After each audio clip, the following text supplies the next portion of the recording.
Aku ning wis insaf. Aku wis ora manggon ning kono mergo aku wis tutuk lekku. Edan cara mbiyen. Dadi nek arep golek masalah karo aku ketangga karo wedon. Lho, nek ngono kok wani karo Durna? Genawe susul klambi kok ora wani piye? Wis nganggo training kaya ngene kok. Ki nek nggo nendang iki ora bakal suwek. Hah? Wong wis suwek ket wingi kok. Heeh. Ha iya ngono kok. Wah, iso mlebu tangan. Mula aku nek kukur-kukur kok penake ora jamak-jamak. Anggere turu tak kukur kaya kejar-kejar. Dapure ora. Hah?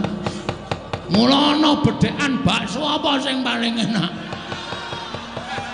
Ya kuwi bakso dikukur esuk-esuk. Tak printeng dasmu lho Gong kowe iki omongane ra. Ayo, nendi pampanane terkati jen. Lho, Bagong pepalange Begawan kono. Ora minggat ayo metu coba. Ayo tak toke Begawan kono. Balu membak ombak ing samudra.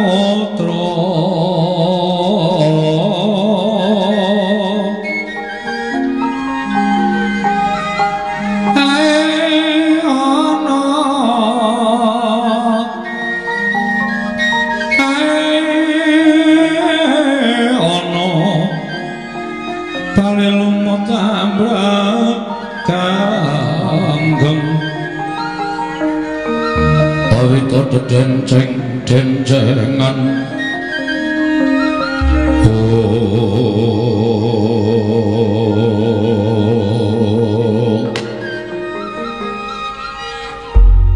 jagat masisane ngumpul wayah bro jagat pancen bocah ora iso dirasani awan wonten dawuh nembe kemawon dados wirembagan menika boten pangling sowanipun bisa geni leres nengalipun Bapak Durna jebul nganti kadangipun sepuh anak kula Antasena.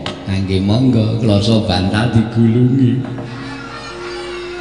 Kersanipun leres ngendikanipun Kakang Durna menika jebul wis anggeni malah sowan kaliyan Antasena. Iya. Menika saya kiyat saya santosa nggih kedah ngatos-atos. Bu Durna wonten dawuh nggih. Wis anggeni sampun sowan. Lole.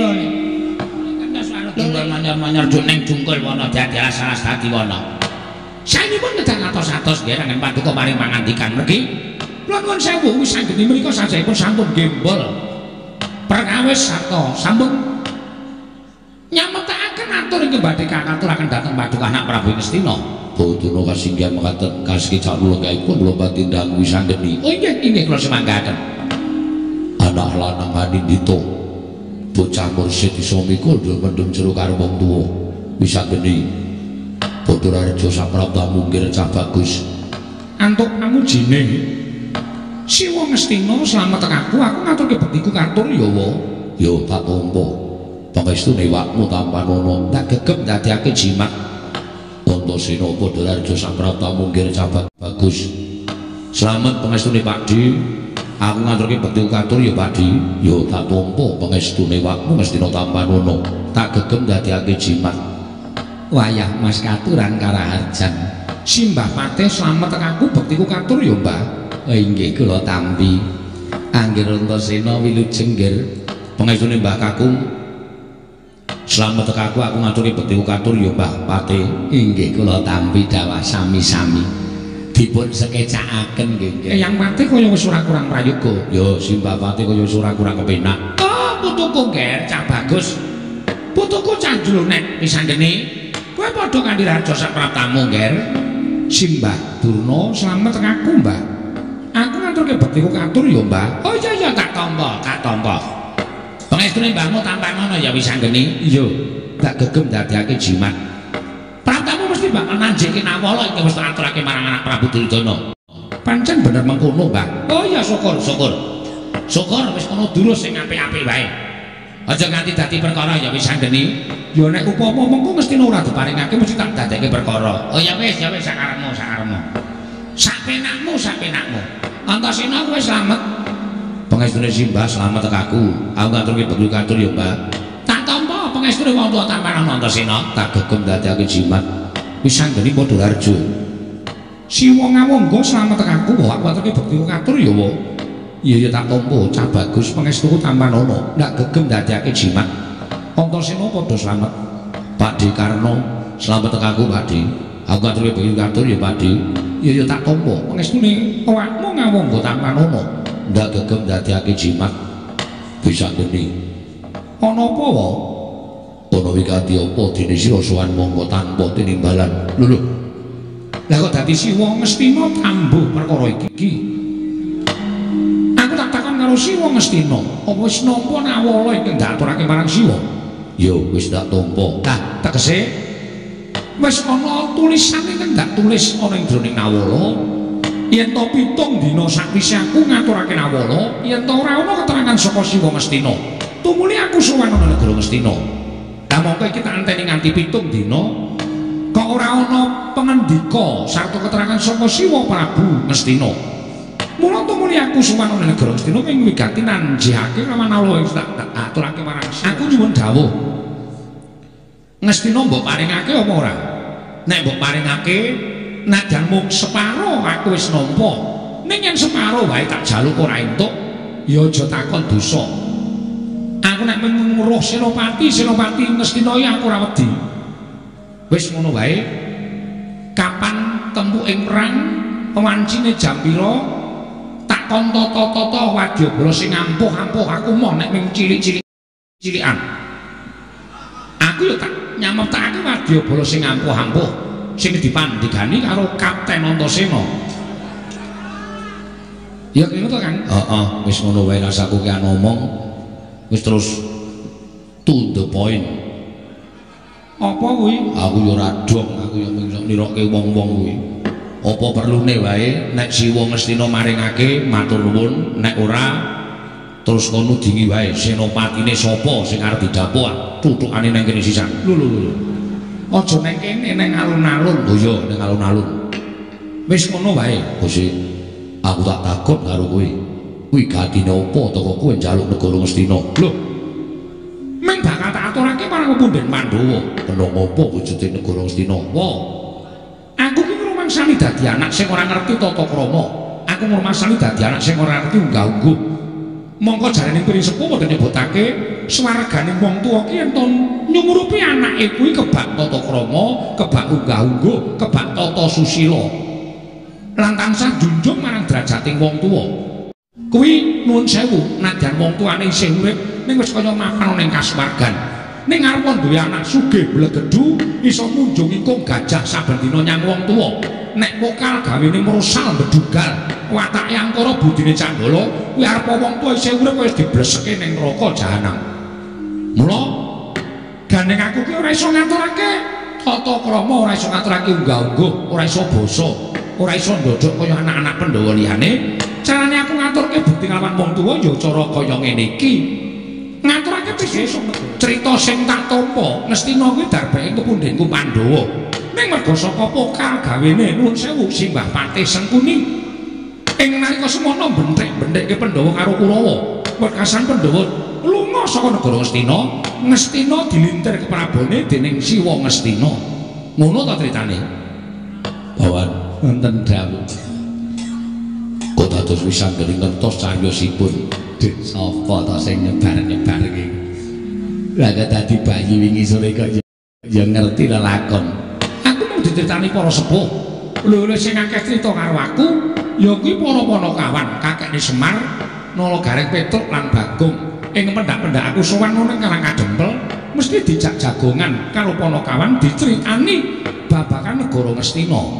Nek sejatine sing duwe kuwi nuwun sewu ora kleru ento sing kagungan kuwi Eyang Pandhu. Ya mung nalika semana Eyang Pandhu durung tutuk gone ngasta bawah perintah negara Ngastina, tumuli dibanjut dening para Jawata merga Eyang Pandhu duwe utang kelawan para dewa. Wekasan Ngastina dititipke dening Eyang Dastarata. Ning mangune Eyang Dastarata kuwi ibarate kemut gula krasa legi moh nglepek. Terus negara diwenehke marang anake ya kuwi Siwa Duryudana. Mongko nalika semana Eyang Pandhu wis weling yen to Pandhawa wis dewasa supaya kon baleke marang para Pandhawa. Ning ora, Pandhawa disingkir-singkirke saka negara Ngastina supaya aja nganti ngukup negara Ngastina. Lah, sapa to sing nyingkir-nyingkirke para Pandhawa? Jarene sing padha crita ya kuwi Patih Ngastina sing biyen jenenge Suman. Saiki nang ndi to, Wa? Kula. Oh, simbah Mateh to? Nggih.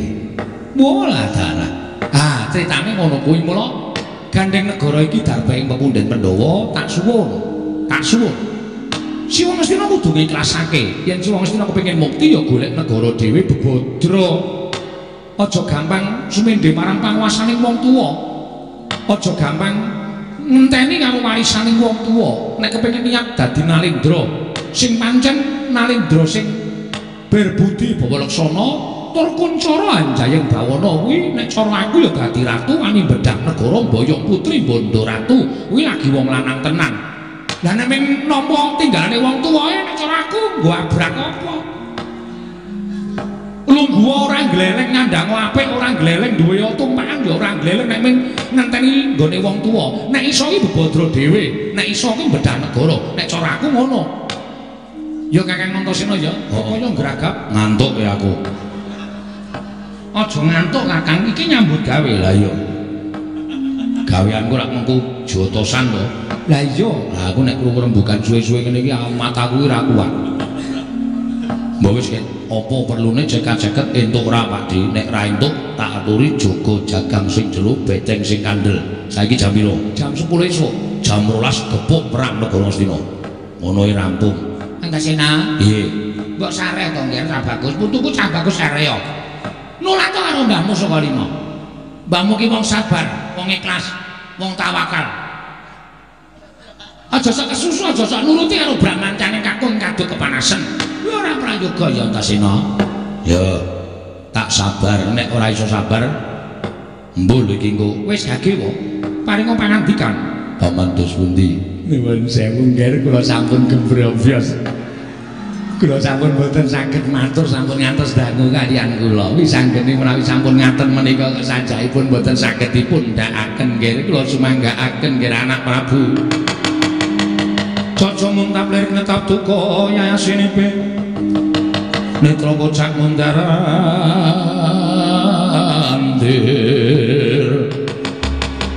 Hidup nyomangolon sapa wadanane rombranang ing wong wirahing Mas Tunama sidam saring bawana langgeng. Wisanggeni aja kaget aku ing bakal paring mangsulan kalawan kowe. Lho iki sapa meneh iki? Monggo sak ngertiku Ngastina iki ora ana pendhita sing wujudane kaya kene. Lah kok iki ana pendhita kok wujudane kaya ngene kok malah dangu karo aku apa Peremban? Ditepungake wae aku Brahmana anyar ing mapanane negara Ngastina. Peparab Begawan Manik Maninten. Kowe lah dalah. Manik Maninten. Iya, pancen ngono. Kakang Antasena piye? Sajake Ngastina wis murung jago. Ora usah wedi tuwekan kono. Ajar mesti dele-dele. Wis ora usah wedi tandangi. Mungkin ana apa-apa kowe ya Kakang Antasena. Wis ora usah kuwatir. Apa Manik Maninten? Iki jroning pirembugan anak Prabu bingung kenganglangan penggalih kodeng sutaning penggalih. Mula perkara iki aku ingkang bakal menehi wangsulan nglawan kowe. Kowe menehi wangsulan perkara apa? Perkara negara Ngastina. Lho kok sik. Lah kok dadi kowe melu-melu perkara negara Ngastina? Kowe iki wong Jaban Rangkah. Kowe ora ngerti perkara iki. Sing kudune ngilo iki kowe. Bener Ngastina kuwi dheweke wong Pandhawa, darbae wong Pandhawa. Anak Prabu Duryudana ingkang lenggah dampar yen pancen Pandhawa kepengin ngrembug negara Ngastina ya Pandhawa sing tekan kene Pandhawa 5. Ora kok mung cenjenge Pandhawa ingkang dilangap-langap nyerweteh gunane kaya betes semu metebo pategalan. Kowe ora duwe hak ngurus negara Ngastina. Kowe ora duwe wewenang ngrembug negara Ngastina. Kowe sik kowe aja waton ngawur gawar ngawur. Saiki aku tak takon karo kowe, kok nek aku ora duwe kewajiban ngurus negara Ngastina kuwi kanthi dasar apa coba? Nek kowe durung ngerti tak tuduhke aku ki sapa? Aku ki anake Rama Janaka. Bapa Janaka ki wong tuaku. Bapa Janaka ki panengahing Pandhawa. Tegese aku duwe hak ngurus negara Ngastina mergo aku anake Janaka. Saiki nek diapurmu kuwi tak takon aku. Kowe ki wong endi? Kowe ki wong Mestina ya udu, kowe iki wong Pandhawa ya dudu, kowe iki wong Jaban Rangkah, kowe iki wong Delok, kowe iki ora urun ning Paikan Mata. Lah kok dadi kowe omonganmu kaya ngono sapenake dhewe? Kok njuk sapenake kowe bakal nglarang karo Wisanggeni agama apa? Entar ngapa ora kowe. Oh, Wisanggeni iki cah pinter e padake. Ame kaya ngono kok diwangsuli kaya ngono ora iso kemecap. Terus ge, terus. Aku ya ora pati cocok nek ana wong liya sing melu rebut perkara negara Ngastina. Dadi sirmu piye? Aku manut. Padangane wani, petengane apa meneh? Lho, kowe nantang karo aku sing tak wedeni amamu. Yen kowe wani nantang karo aku ora ning kene papane wong neter kadidayang.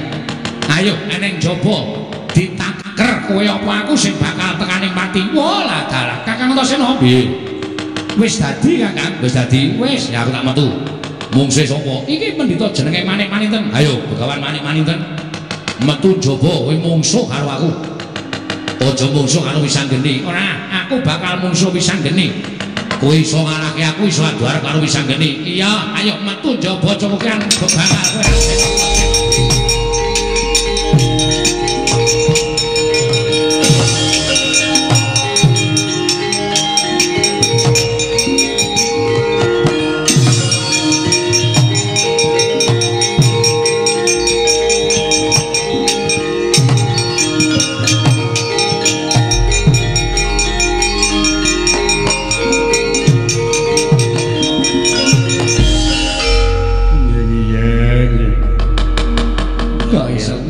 Wisanggeni duka wonten negari Ngastina kados mekaten. Lho, kene mung diamu Wisanggeni entuk pucet kabeh.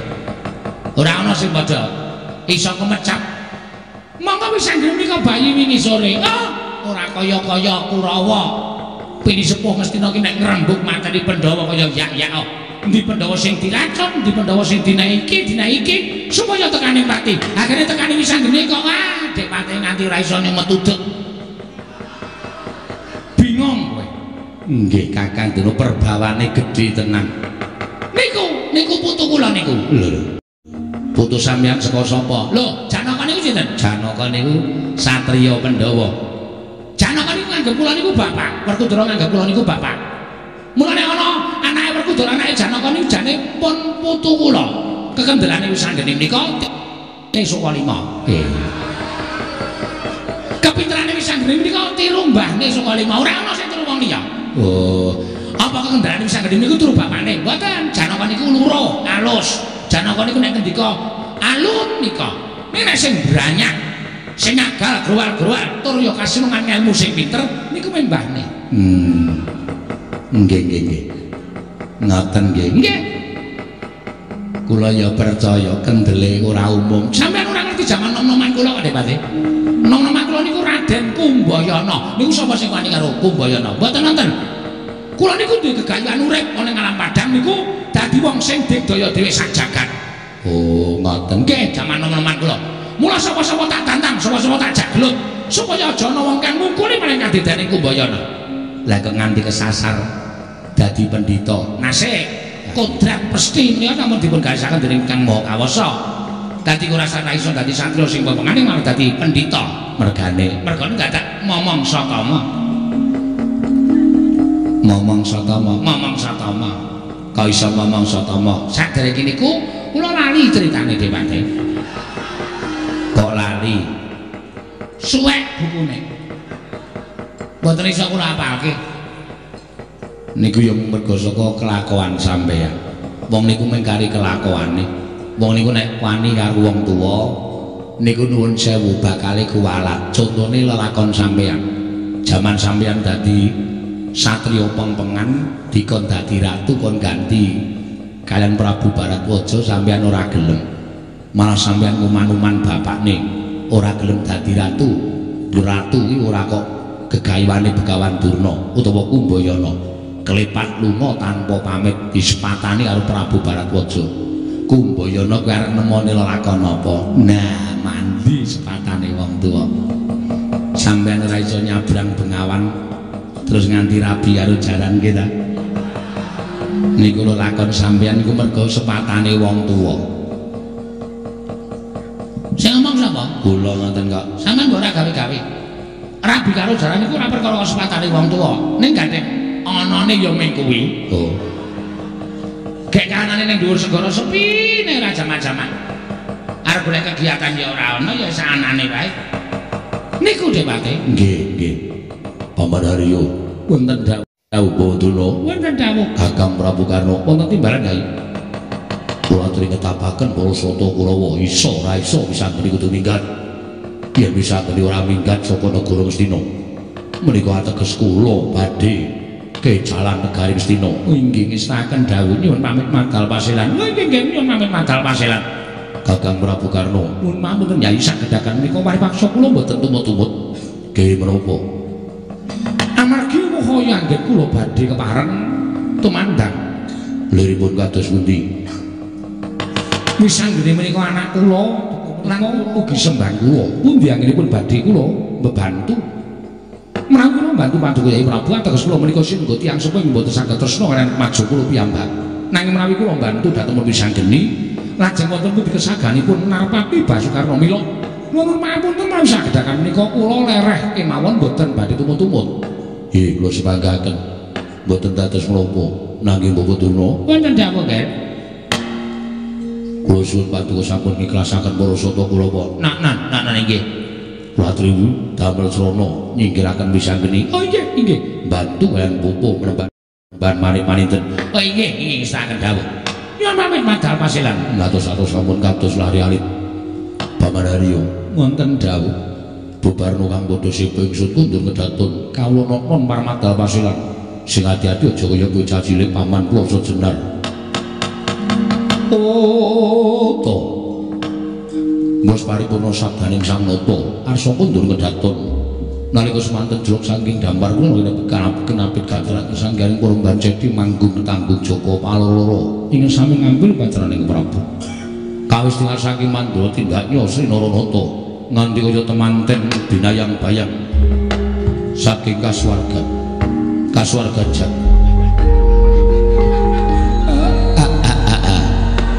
Jagone ora padha tarung, prenjake ora ning sing muni lah kok. Eneng dayok pirang-pirang mongko ndak sawang lancur-lancur Pandhawa. Lala gareng iki momongane awak-awake dhewe kok padha rawuh mrene. Wah, anggere nyawang putra Pandhawa rasane ning ati iki ayem umure kaya tambah 10 taun ya terus. Gagah-gagah kabeh, bagus-bagus kabeh. Mongko yo atine apik kabeh. Tur dadi daya. Wah, jan aku nek kon ngomong piye kowe niki rasane ora dibayar kowe gelem ya, Gong. Ya ora ana ya tetep dibayar. Iki komersil banget kok kowe. Saiki sawangane lho. Nyawang Ndara Wisanggeni atine seneng, Nyawang Ndara Antasena rasane ya marem, Nyawang Ndara Gatotkaca luwe-luwe. Oh, Nyawang Ndara Tarja, Ndara Abimanyu kuwi nang wis muni lenggah, mari kelu ngono kae baguse ora jamak-jamak. Ayo do tiru aku. Waduh. Terutama Abimanyu. Ya Abimanyu karo kowe sambung rapete apa? Aku ora ngerti. Ya ndek jaman lahir sapa sing ngethok pusere? Sapa? Ndara Werkudara. Lah ya hubungane karo kowe sing gendong pertama kali aku. Wih, ya to. Jaman semono kae, mulane ya meh mirip aku. Sing mirip ki apane? Ambegane. Ambegane ya beda. Mungkin ambegane turu kaya tong setan kok. Turu kok tok.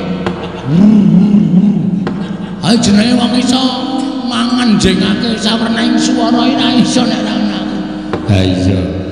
Ngorok ki meng grok kok kowe iso swara banyu, swara wong kentrongan, swara apa kok mlebu. Ayo rekamane apik. Nanti aku nek turu jejer kowe iki bingung kan. Iki apa iki? Bret. Culing. Masa nganggo culing-culing kandhani kok. Ha iso tak rekam ki ye. Ha iya. Do meneng sik. Malah ngrebuk wong ngorok. Ndara Wisanggeni kuwi jenden. Kakek Semar slamet aku kakek. Aku ngaturke betul katur ya kakek. Nggih kula tampi dawa sami-sami Ndara Antasena wilujeng Den. Yo Kek slamet aku. Aku ngaturke bektiku katur yo Kek. Kula tampi Ndara Gatotkaca wilujeng. Yo Siwa Badranaya slamet aku.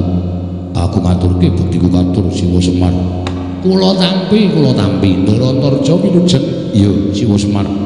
Slamet aku ngaturke bektiku katur Siwa Nayantaka. Nggih Ndara Abimanyu wilujeng. Yo Siwa Nayantaka slamet aku. Aku ngaturke sembahku katur Siwa Semar. Kok ampun aneh-aneh. Lha niki ming batur kok disembah. Niku malah mengke kula ndak kuwalat. Ning kula tampa dawah sami-sami dipun sekecaken anggenipun sami lenggah. Ndara wisanggeni bekti kula kunjuk nggih Den. Nala garing tak tampa. Tiba padha-padha nala garing. Nggih, Ndara Antasena bekti kula ya ring tak tampa. Matamu ora mari-mari. Waduh, bar dialeme matak-matake wong tuwa. Niki mboten iso mari ya kira kaya niki. Ya syukur, muga-muga tak donga-doake ndang bener. Nggih, sembah nuwun. Nek tang rada lara atiku. Dipun sekecaken, ya wis ora kurang kepenak. Ndara Gatotkaca bekti kula nggih, Den. Ya garing tak tampa. Ndara Antarja bekti kula, ya garing tak tampa. Ndara Abimanyu ya nara garing tak tampa.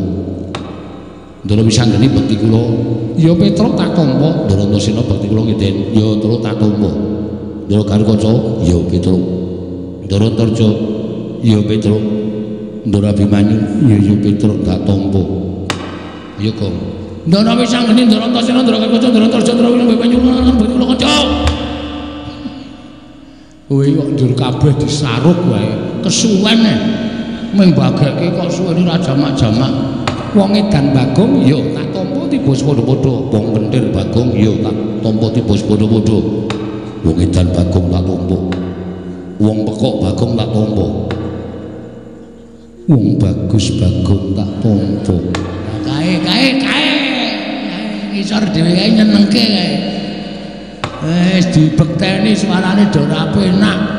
Lho, suaraku ora penak piye Bagong? Apa ya ora sang nganggo edan, ora nganggo pekok. Waras e kula iki. Ning sawarane kowe iki wis dicap karo para kawula. Dicap, disestempel. Terus kula niku gaweane teng kelurahan lho. Gawean apa? Nyetempeli. Layang-layang niku lho. Lah iya, disestempel nek kula niku mboten edan. Iya dalem ngapura. Ndara Antasena ya ora penak omongane. Ya dalem ngapura kok. Ya ming kowe iki pancen yo rada ndugal kewarisan kaya aku. Waduh, rumuran lho. Ha iya. Padha Ndara Antasena. Heeh. Ya ming aku bagus kowe elek. Atos meneh. Rumasa kok ora penak to iki. Ya wis tak tampa wong yo elek. Elek tenan kok. Wonten wigaten napa Ndara rawuh mriki? Aku ora butuh karo kowe, butuh karo bapakmu. Angge monggo kula ming anu kok, ming nakoni kok. Enten apa, Den? Kakek, wonten dawuh. Setemene nggonku mirip marang para putra mau, sayekti njumbahe lawan impenku kae. Sampeyan ngimpi napa? Ana ing dina syukur kasih kepungkur aku ngimpi.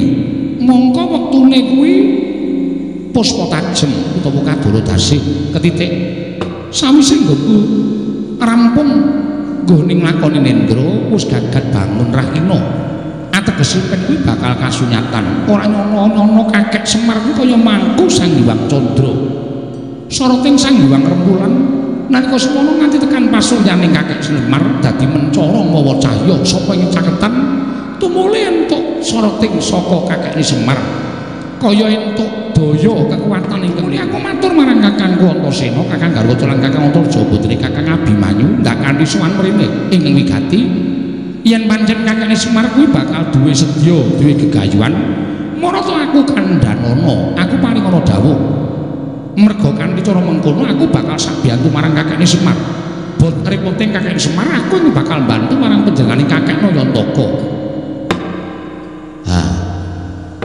Piye iki? Bloko wae, Pak. Pun, bapak wau sedyane bapak sing mangandikae kali kula dibelakake ndara-ndara niki. Sinten ngertos ndara-ndara niku kersa mbiyantu bloko mawon. Mboten napa-napa, mboten ajeng duka niki anak-anak niku do ngerti kok niki pinter-pinter kok. Kula niki mung prihatin karo kahanan negara Ngamarta. Sampeyan mbok menawa ya prisa. Wong sampeyan iku dadi nom-nom maning negara Ngamarta. Ngamarta niki sakniki akeh wong sing padha gejegan. Ngamarta katone wis ora tentrem, morale kawula Ngamarta wis rusak, ilang tabeting rasa kamanungsan, wekasan nek nganti rusak ing para kawula menika mangke ngembet dhateng negari Ngamarta. Tan wurunga Ngamarta badhe rubuh. Nek Ngamarta rubuh kula sing didukani dening para dewa, sebab kula menika minangka dados pamong. Mula kula kepengin bangun kayangan. Bangun kayangan piye? Bangun kayangan piye? Bangun kayangan mboten bangun wujuding papan ingkang magrong-magrong kados kayiwangan mboten. Ning bangun morale para kawula, mujudake negara ingkang adil, makmur, warata, tias bagya mulya, mujudake praja ingkang ayem tentrem, tunggal rasa cipta lan karsa sarta karyane. Sami-sami pitados dhateng pernataning hukum negara Ngamarta, wekasan gesanging para kawula sami majinamatan daya dinayan, tetunggalan manunggal, sayuk rukun hangangkat derajating praja Ngamarta den jagat dewa Bathara. Ya jagat pangestu kono. Yen to pancen kaya mengkono gegayuhane kakekne Semar kuwi becik, ya ngono to Kakek Antasena. Heeh. Lah terus kersane kakekne Semar kula wau matur kali anak-anak kula. Syarate Pandhawa mundi pustaka Jamus Limasada kedah rawuh mriki sinuwun Darawati minangka dadi pujangganing Pandhawa. Mundi Sekar Wijayakasuma kedah rawuh mriki sinuwun Mandura kudu rawuh mrene merga tumrap kula nadyan sinuwun Mandura menika arang-arang sowan dhateng negari Ngamarta ning batose kengwa ing Mandura menika muhung doyong dhateng para Pandhawa. Milandara kula gareng kula dawuh supaya boyong sinuwun Darawati, Petruk pun sagung boyong para Pandhawa, Bagong pun sagung boyong sinuwun Mandura. Ning merga saka anak kula niki nek duwe kesaguhan ming saguh teng ngarep perkara kelakon lan urane niku durung karuan mengke. Mula gandeng sampeyan rawuh mriki nek upama lho sampeyan niku kula sukuni tulung pripun ora coba kula tak nyuwun pangandikanipun ndara-ndara kula lancur-lancur Pandhawa. Kagat risang kapirangu rangkul kinempit kembit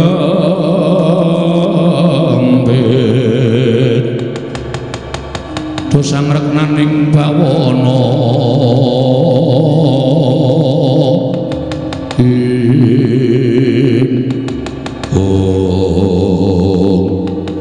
yen pancen temagaku digunakake dening kakekne Semar aku ora bakal wegah. Aku mengko karo Kakang Antasena bakal sowan Kanjeng Darawati nyuwun nyampil Sekar Wijayakasuma sinartan boyong Kanjeng Darawati. Sampeyan kalih Darantasena iya kek. Nek mengke sinuwun Darawati mboten purun kuwi ana purba wasesaku sing baku kowe kelakon kerawan nata Darawati apa dene kelakon boyong Sekar Wijayakasuma. Nggih. Siwa Semar nadyan aku bakal budal menawa negara Ngamarta matur Kanjeng Puntadewa boyong marang para Pandhawa sinartanmu di pustaka Jamus Limasada. Aku karo adhiku Abimanyu yang bakal sowan ana ing negara Ngamarta. Matur nuwun, matur nuwun. Aku ingin bakal sowan menyang negara Mandura. Mengko aku matur bakal boyong Senjata Negara lan Alugara sartaning Kanjeng Prabu tak aturi rawuh ning Karang Kadempel. Ora usah kuwatir yen ana muga-muganing Kanjeng Mandura aku ingin tanggung jawab. Matur nuwun. Wis kowe do nang omah wae. Kowe tak ganti gaweanmu. Iki engko arep ana duwe gawe gedhe. Nala gareng kowe mlathoki kayu. Petruk kowe ngangsu. Bagong kowe muruk jeglongan kidul omah 10 meter kae duruk kabeh. Edan tenan Semar kaya komunis. Kejem. Menaka aku sapenade aku gaweane abot pesta tindakno. Nggih pangestaken dawuh. Matur nuwun dene sampeyan pun kersa bantu kalih kula. Banjur tingkatku besok apa? Kakek Nayantaka. Kula nderek karo sampeyan. sakniki yo apik, sesuk golek wanci sing prayoga yo apik. Mergo nggenku lajeng bangun kayangan iki ora kesusu kok, Den. Ngenteni wektu dina ingkang prayoga, Ndara. Tarikat lampahing rata tanpa ndara prapting sukuning argeram kang tumingal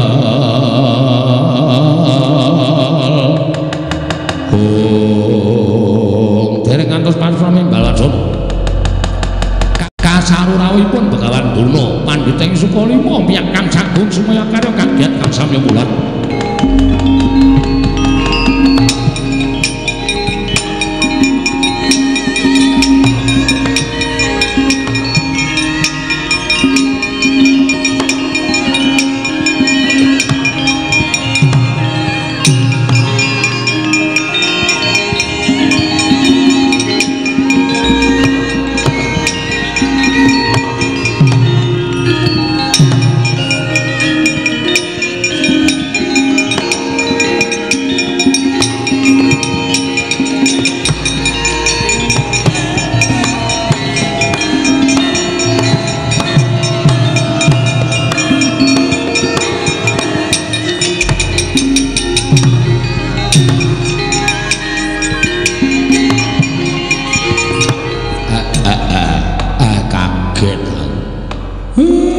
Kira sapa lah iki kok ora panglik Penemban Durna sing rawuh ning Karang Kadempel Nala Gareng. Lah kok iki ting jerdul piyayi-piyayi. Waduh, iki kok malah Penemban Durna ya sowan mrene terus. Lah kok malah aneh to iki. Iki Penemban Durna kok sowan mrene kok. Wis kok klebon penyakit. Penyakit apa? Wis penyakit werna-werna nek kuwi pokoke. Kok iso ngono? Wah, ketekan putra-putra Pendhawa mau rasane iki anyep anyes kaya nganggo AC. Bareng ketekan piyai siji kok sumuke pol ya terus. Panas suasanane, panas. Ayo ati iki kok. Nek sing rawuh ki atine ayem, atine becik, atine tentrem kuwi suasana iki dadi adem. Nek sing rawuh ki wong brangasan wong tumindake elek iki terus dadi sumuk. Ha iya. Ning ya di rungokke sik wigatine Begawan Durna ki apa? Tak rungokke anggere macem-macem ajiar nang kene. Iki pendhita lho kok ora urusan. Ora urusan pendhita, ora urusan apa-apa. Ngisruh Karang Kadempel ajiar nang kene. Bagong meneng dhisik. Siap. Aku tak nyuwun mriksa Begawan Durna. Takoni, Pak. Nek apik sediane diluluske nek kira-kira arep gawe kisruh, arep gawe rame, arep nyebar hoax. Hoax apa? Kire. Wih, hoax. Hoax kabar tidak benar itu hoax. Penemban wilujeng. Ya Semar. Slamet tekaku nering Sambikala. Arep aku tekan nang papan kene ana swara sing ora kepenak. Ning ora tanggep ya ben. Penemune wong kuwi dhewe-dhewe tumrap Begawan Durna. Ana sing penemune wong Durna kuwi apik, Durna kuwi becik kuwi ya akeh. Ning ana sing duwe penemu Durna kuwi ala, kuwi ya monggo. Monggo anggone biji. Kula nyuwun pangapunten anak kula. Ora apa-apa. Wilujeng rawuhipun slamet tekaku. Penemban bekti kula kunjuk. Nala Gareng tak tampa pangestuku sampean ana. Nggih. Bekti kula kunjuk Penemban. Petro tak tampa pangestuku sampean ana ya Petro? Nggih. Ana kok. Wis krungu Dek. Sing ora nampa ya jajal tata kramane. Penemban ngaturaken bekti kula kunjuk. Penemban Durna bekti kula kunjuk. Akang wonten dawuh. Kowe tak takoni kowe wangsulan ya? Nggih. Kowe kene ora sudon karo aku apa to? Kowe kene ora ndek panyok elek, bareng kok bawa elek karo aku. Kowe iki ngopo? Aku tekan ndi wis tak loke sing elek. Aku tekan ndi wis tak anggap penyakit kuwi janjane aku ki apa to? Tak takon karo kowe. Lho, sampean niku kok malah takon kali kula. Sampean niku sebagai napa? Sampean niku teng pendhita to? Pendhita kok tau nang penyakit? Ha apa ora? Ora ya wis. Rasa digawe sepaneng. Masa pendhita kok penyakit, ya terus. Kula ya mingsa omong-omong kula kok. Ning suaramu ki nyocok ning ati. Ayo ndo, aja nganti kecocok. Engko ki ngene. Bukti kula konjo, nek wonten lepate nyuwun pangapunten. Katampa pangestu tampanana, tak tampa sakarmu ora sakarmu. Ora penak. Ya wis ora tak tampa. Mangke kiriku men totoli pite. Pangestu totoli pite ora. Iki ngene ya Semar. Nggih, pripun? Aku prapta ning Karang Kadempel. Saya ki diutus dening anak Prabu Duryudana. Sampeyan diutus nuwun Ngastina. Wigatosipun dadi awruhan anamu Semar. Yen to kana negara Ngastina saiki lagi nungsang kuyang gudel bingung numbuk bentus para kawulane. Mergo wis ana sesasi iki negara Ngastina kuwi kaya ketaman begebluk. Akeh para kawula ingin esuk lara sore ketiwasan, sore lara esuk nandhang kapralaya. Mongko wis madal saling usada. Wis ora kurang-kurang anak Prabu Duryudana kene ngrawake para brahmana minasih sewa sugata menyang para nimpuna supaya nambah rengganing praja parandene katindakake gagar wigar tenantuk karya. Nalika semana tumuli dawuh kalawan aku supaya aku maha sing asamun, maha sing asepita apa brata semedi maladhening nyuwun palimarmaning para dewa.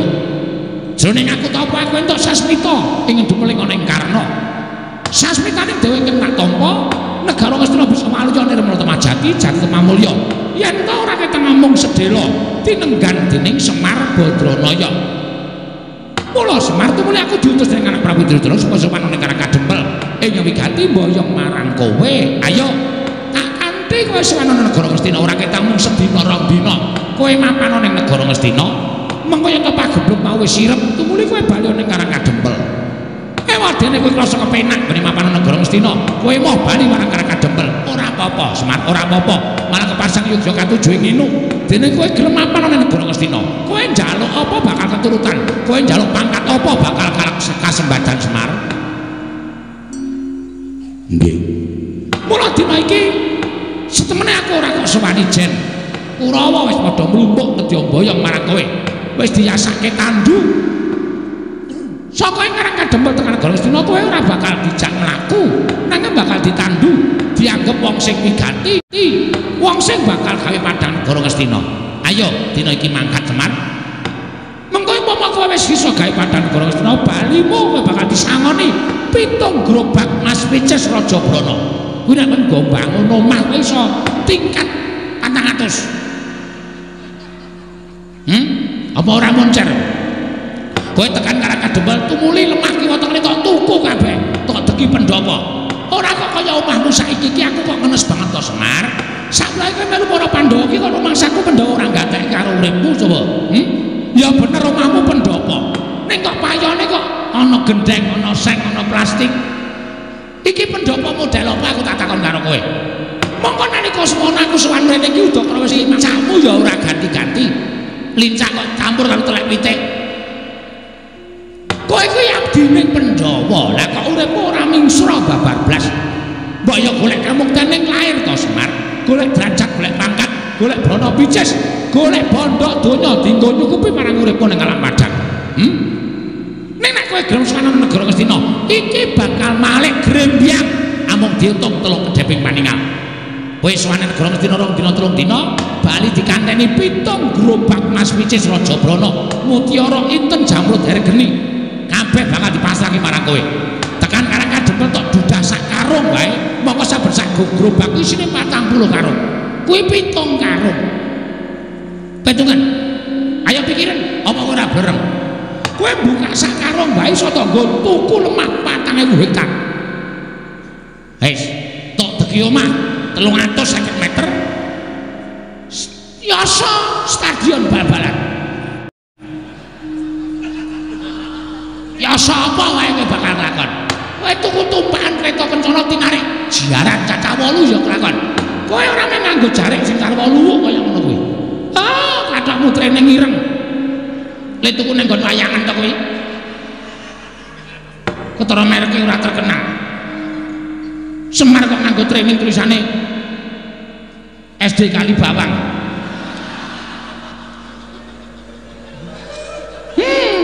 Cetane training le ngenehi dum-duman. Sarungmu ya mung sarung luwuk kaya ngono. Kowe suweng ya mung ganti-ganti. Kowe sesuk nek wis saka negara Ngastina nganggo suweng sing gedene sakurungan jago, dumadi saka inteng ya iso nganti kewer-kewer kupingmu. Kowe nganggo sarung prada emas ya kelakon. Untumu sing siji iki ditretes sinten? Dadi nek guyu mak klop-klop ngono. Apa ora glelek? Ora mung kowe sing sugih, nala garep Petruk Bagong gawekno omah kabeh. Ora kelong bandamu tak kandhani. Nek isih kurang nyuwuna marang anak Prabu Duryudana, mesti maringi karo kowe, ora bakal megah. Wong urip ki mboten anu lho Pak, mboten napa jenenge iki ngawula bondo donya. Arep kokean bondo donya nek atine ra tentrem ya terus heeh. Nek cara aku mbok wis Pak urip ngenten iki malah kepenak. Ya Gong. Ya ora ana ya penak sugih. Maksudnya piye to? Gelem omar. Lho. Ana aku njaluk rong karung. Tanggone nutup utangku. Terus tanggo yasa omah. Ora apa-apa mung sedeloke kok. Kowe tekan negara Ngastina kok diobongi menyan. Terus kok nek negara Ngastina wis padhang mulai kok 7 gerobak. Wah, gleleng. Wis yasa pendopo. Karo yasa sarean sisan nggo kowe. Ira kurang ajar to. Bapakne kon yo engko nek wong melarat terus dadi sugih iki nyok kaget lho terus serangan jantung. Ayo, Semar buka sak karung biak isine Mas Inten terus nyekeli dadane. Mati. Terus karungnya ditumpang 3. 7 karung. Ada garing sekarung, kowe sekarung aku 5 karung. Wah, kowe iki senengane kok arep-arep menang terus ora. Kowe manut aja Semar. Wis kowe mangkat to dina iki. Nek awas dene iku ora gelem mangkat, kowe ora gelem budal ana ing negara Ngastina. Aku diparingi Purbawasisa. Diparingi Purbawasisa dening anak Prabu Duryudana. Dadi aku ning duta kongkonan ning duta ngrampungi karya. Kowe kudu nglakon sowan negara Ngastina. Tinimbangane kawula Ngastina aku bali para praja Ngastina ora gandeng karo tanganmu, ora iso nyuwanke karo kowe. Wanter ngendikane anak Prabu Duryudana. Begawan Dura bakal dicopot kelenggane, yen perlu bakal diketok gurune dening anak Prabu Duryudana. Mula sowanmu iki mau nyelametke uripku ya Semar. Kejaba nyelametke uripku, kowe manut karo aku. Ewadene kowe ora manut karo Begawan Dura. Takane ning Ngastina kowe ora gelem, tinimbangane aku mengko mati dipejahi dening anak Prabu Duryudana. Oh, kawula kowe teng Garuda paripeksa. Kowe sing kajian nganggo cara piye wae kudu tekan negara Ngastina. Bangga, najan kowe mlayu tekan ngendi paman. Kowe bakal tak oyak takani menyang negara Ngastina. Yen kowe ora gelem, sing tak katutke dosamu, kawula sakarang kadempel. Tak bumi angos dina iki Semar.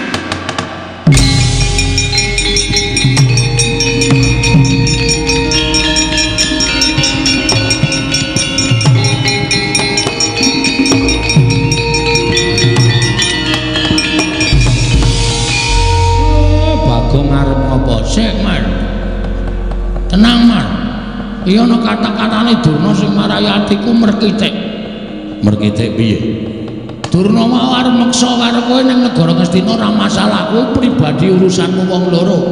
Ora ana sambung rapete karo anak-anak. Ora ana sambung rapete karo kawula Karang Kadempel. Ning bareng Durna ngucap, nek Semar ora gelem dibayar ning negara Ngastina, kawula Karang Kadempel arep di bumi angos. Iki nang kene iki sing marai muntap aku. Pak kok Bek. Aku muni Bek kok. Meng lirik kok krungu ya men. Kowe iki nek omong sok kebablasan ora. Iki sing marai aku ora seneng, iki sing marai aku ora trima. Nek masalah kok diembet-embet karo kawula Sakarang Kadempel. Aku tak takon, kawula salahe apa? Kawula ora ngerti kentang iki mulih nglakon pojok kreteng kanan, kok arep di bumi angos karo Begawan Durna. Ora sadar dhek iki omong ning ngarepe ketua pemuda Karang Kadempel. Sapa kok ketua pemudane? Aku. Kowe to saiki? Aku sampe menang voli. Wah. Ame menang voli kok dadi ketuamu. Gleleng padake toser. Wo. Gaweane ngumpani tak umpani swara semet, tak umpani swara semet. Lho, kok voli kok umpani swara dolop kok mingan. Dolop-dolop ora. Nemban, apa Bagong? Kowe kok maju nang ngarep aku? Aku kan ngurus omonganmu. Urus perkara omongan sing piye? Kowe mau omong mrene. Lho, kowe kok ora basa karo aku. Oh ya ora penak suarane. Gunane apa aku mbasani pendhita sing ora penak suarane? Kowe sadar ora kok? Nganggo jubah putih, ketu putih kuwi pambegane ya putih, resik atimu. Ning sing putih men jubah karo ketumu, nek atimu letek kowe pendhita ndok basa. Penyakit. Mulane ndi-ndi anggere ning durna geger, ndi-ndi anggere ning durna geger. Kowe menghasut dengan kata-kata sing ora bener. Loh, aku muni piye kok kowe nesu? Mau muni piye? Sing arep bumi angus sapa? Karangkadempel. Karangkadempel ki masyarakate oke. Masyarakate Karangkadempel ki pirang-pirang? Ana 1444 kakak. Nek 1444 kakak kuwi tok bumi angus, berarti kowe mateni wong pirang-pirang. Kowe mateni wong pirang-pirang. Kowe jagal menungso kowe, Dur. Hah? Kowe udu pendhita kowe. Kowe pembunuh kowe. Kowe ora wangon kowe nganggo sandangan pendhita. Nek arep boyong Semar. Aja nyangkut-nyangkut karo masyarakat Karangkadempel. Aku nesu ngene iki ora mbelani bapak. Nek sing tak belani Karangkadempel. Iki bumimu tak getihku. Iki bumi kelahiranku. Bumi yang kaya dengan adat budaya yang ada di Nusantara. Iki ngapa ya Bagong, iki ngapa ya cah edan ya? Nesu kok dadi deklamasi. Dadi nek bumiku iki arep tok ganggu gawe, aku ora ikhlas, Dur. Aku ora ikhlas. Nek aku wis muni ora ikhlas, rawe-rawe rantas malang-malang tak putuk. Ora nyawang kowe iki derajate apa? Ora nyawang kowe derajate pendhita. Nek arep gawe geger, arep gawe rusak, ajange diadane Bagong. Wah, edian Bagong. Ora usah cerewet kowe. Iya. Ajange diadane Bagong. Enteni nang kene. Nanti kok salin. Wow.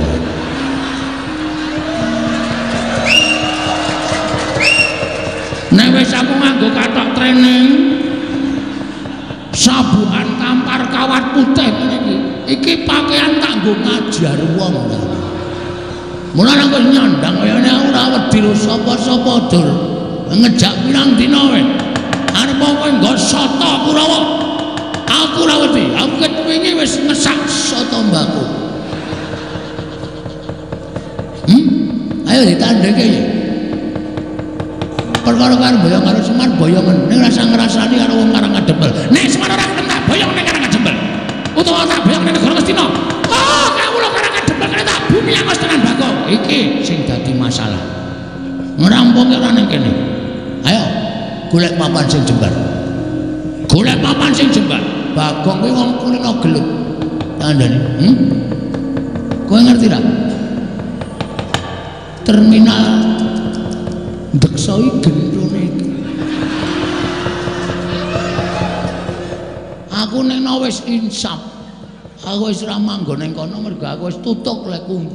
Edan cara mbiyen. Dadi nek arep golek masalah karo aku ketangga kowe, Dur. Lho, nek ngono kok wani karo Durna? Genawe susul klambi kok ora wani piye? Wis nganggo training kaya ngene kok. Ki nek nggo nendang iki ora bakal suwek. Hah? Wong wis suwek ket wingi kok. Heeh. Ha iya ngono kok. Wah, iso mlebu tangan. Mula aku nek kukur-kukur penake ora jamak-jamak. Anggere turu tak kukur kaya kejar-kejar. Dapure ora. Hah? Mula ana bedhekan bakso apa sing paling enak? Ya kuwi bakso dikukur esuk-esuk. Tak printeng dasmu lho Gong kowe iki omongane ra. Ayo, nendi pampanane terkati-kati. Lho, Bagong pepalange Bengawan kono. Ora minggat ayo metu coba. Ayo tak tutke Bengawan.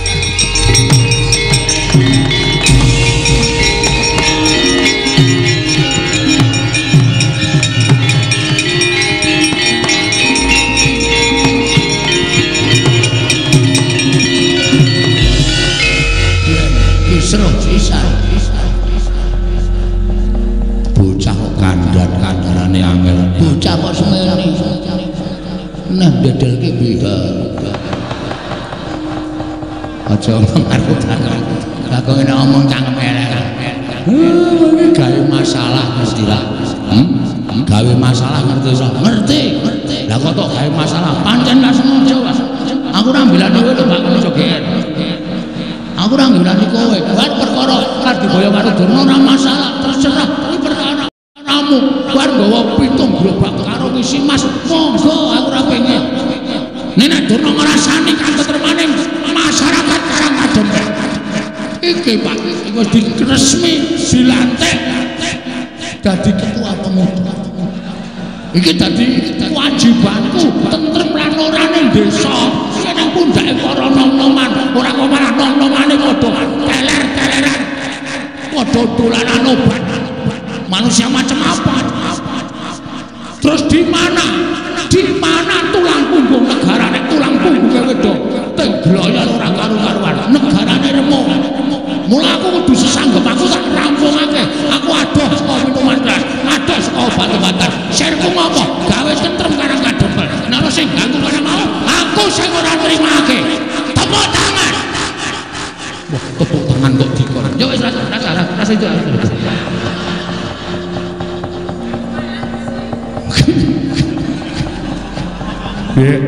Bocah kok senengane gawe heboh lho. Heboh ora dadi senenge. Aku dadi kangen nih mayang semira metu batonge ditakoke. Ayo. Ngerel. Wis kono nek wis nandangi Durna ditandangi. Lho. Aja sing ngewangi iso. Lah wong sing nantang kuwi kok njaluk diwangi. Ngewangi ora. Aku ora ndek masalah apa-apa. Aku ono dirampuke dhewe. Aku le ngoyo perang Kurawa minggu nabi lambiku ngoyo men. Rang-rangi wae aku. Lho, ngapa aku ora ndek masalah apa-apa? Ya wis, oke.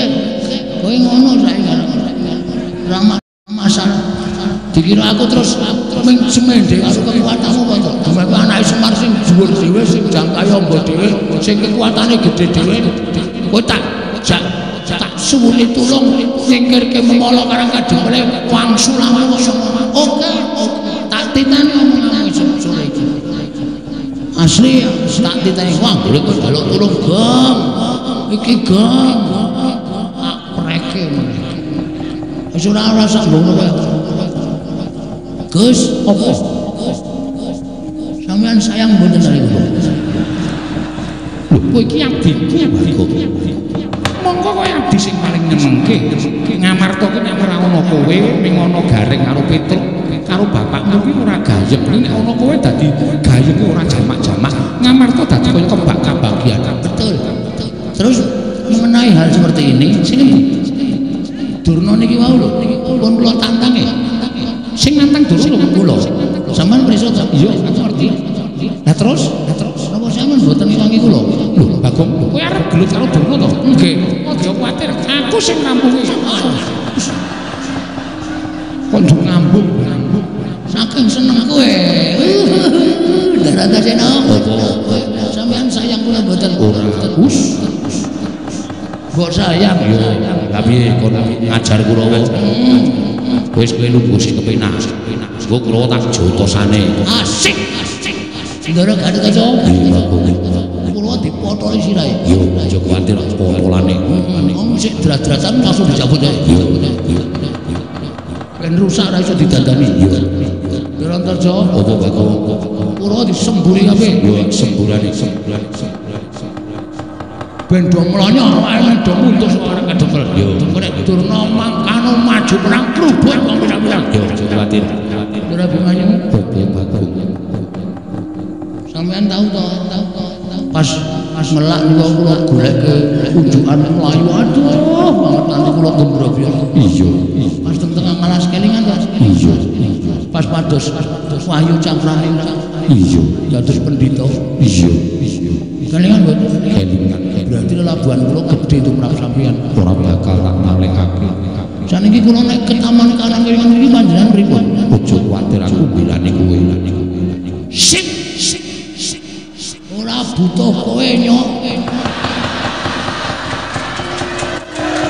Mulai edan Bagong ngrayu saka-saka ya iso to ya. Padhake ora butuh kowe, ora butuh garek.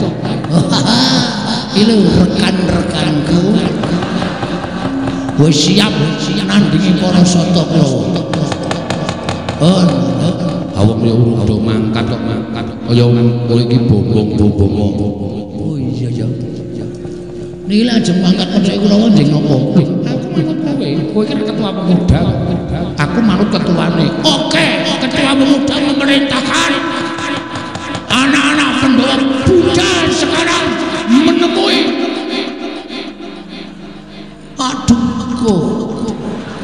Kurawa dibuat mundur. Pukul mundur para sata Kurawa. Mangkat saiki, Bang. Buddha samriko. Samriko dawuh, Bang.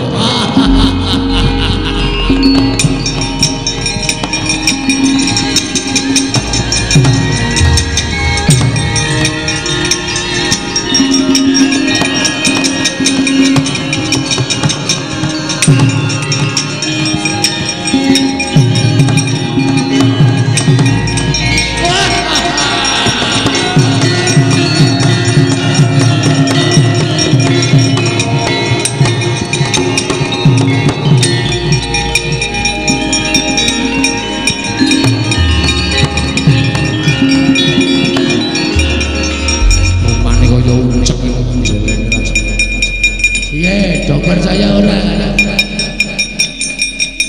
ketua pemuda sing ngesake Nalendra Ngamarta do wedi karo Buddha saiki sendika Pak. Ora dipercaya karo lek-lek ora apa-apa kok ora percaya karo aku. Ane sing penting aku dipercaya karo Ndara-ndara putra-putra Pandhawa. Kowe ya aja meneng jae Bagong kowe bantu wae. Siap. Mbantu aku nek anu apa jenenge jago kaya ngono kae kumandel mesti menang kok. Ayo. Aku tak mlebu ning omah tak ketemu karo mbokmu. Simbok Kanastren wae. Pak. Kok iso entuk Simbok Kanastren moko Simbok Kanastren iki bidodari lho. Kok iso entuk? Tok sepe ora tok guna-guna mesti aku elek elek oke mbokmu tresno karo aku ngene wae Pak simbok ta wae wis nekat simbok barang kok dijaluk ora ayo ora ngerti kok simbok Kanastren iki widodari nek wah Semar iki glelek mulane gedheke Semar tak bolong awak ndelok polahe Semar nang tak bolong tutupi kertas semen. Tak bolong meneh tutupi kertas semen. Tak ucur tutupi triplek keparat. Bocah kok kurang ajar. Wong arep delok kok njaba padang banget. Wong arep nginjen kok bolongane disenteri. Sisi ning dulu rak ya krasa kok ana cloro-cloro. Ha iku goblokmu ora. Karangku bar golek kodhok. Sentre ra nang bathuk. Ayo menang ngene iki menang sentre mlebu jero. Tau dipasangi digongko Semar. Ben keculek matane. Edan untung ra nyoblos. Nekno ladrang. Ladrang wayu. Aja. Asmara ndene ora. Apa, Pak? Santi mulya. Walah.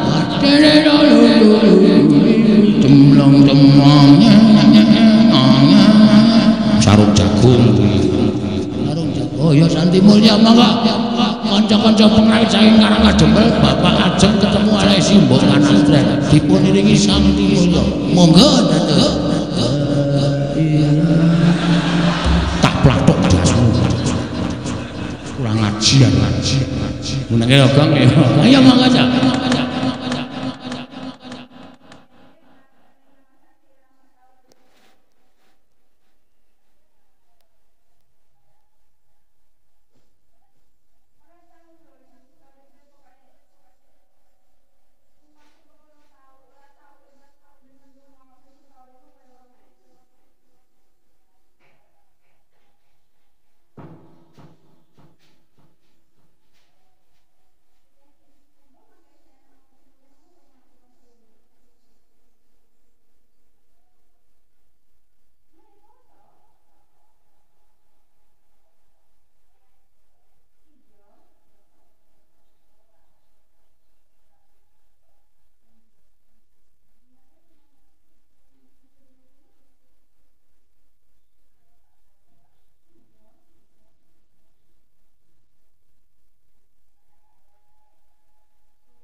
iki ning omah dhuwur, jadi dhuwur kuwi. Aduh, sing dhuwur. Biasane masak setengah setengah turu awan nyantai. Ini ya aku biasa sendiri.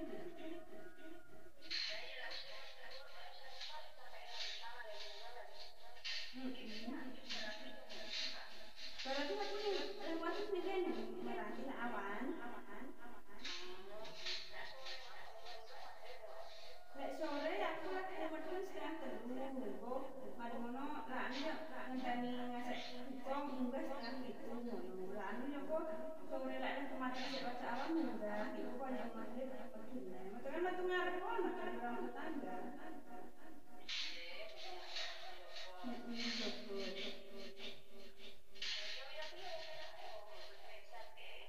Biasanya tidak biasa, anak-anak kalau orang yang kurang, sana kan bosan kurang jadi panas jadi berarti kalau ujung-ujung water, masuk water kecil, titik, panas, nyeri, jadi semua orang kayak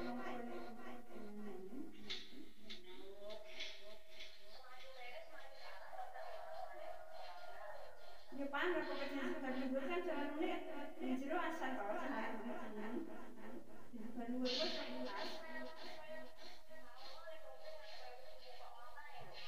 buka gue jangan diblok lek tadi dulu sambil ngasih buka dengan papa kan dalam sahur ya malam dulu dan papa tangi jam 5 tangi setengah 6 tangi lek kepean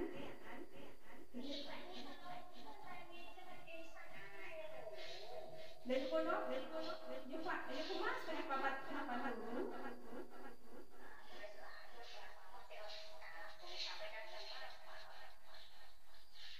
Umumnya sekesek kata, lo kemas itu mangke, mata koleksi udah tunggu malahan.